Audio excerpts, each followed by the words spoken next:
The group of the developmental biology, which started here in 2001 by recruiting myself and two other young scientists to form this group whose task was to teach and research on this area of developmental biology. Goal of the group is to understand the basis of the development of sensory organs, and this is, say, a part of the big area of developmental biology. We are mainly interested in the study of the development of a central nervous system, the embryonic development of a particular part of this nervous system, which is the posterior brain or hindbrain.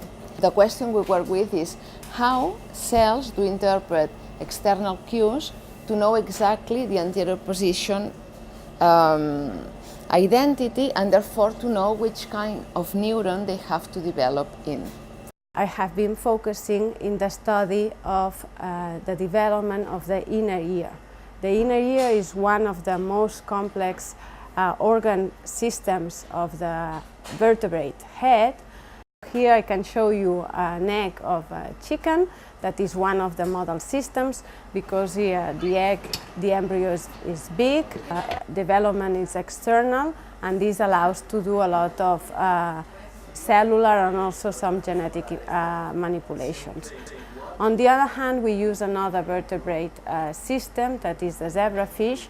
The embryo is very transparent, so also lets to study biological functions in vivo. More recently is to also understand the regulatory elements that they are upstream and downstream of the gene that are in a way receiving the information and are the ones that will control if the gene is going to be switched on and off.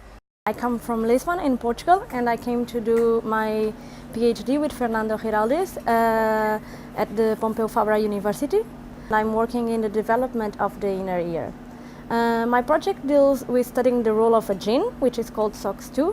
I electroporate the embryos in the eggs with this gene, and after that I analyze how the overexpression of this gene influences what happens during the development of the ear. And I intend to read my thesis by December. And if everything goes good, then it will be. It has been a pleasure to work in this university and in this group.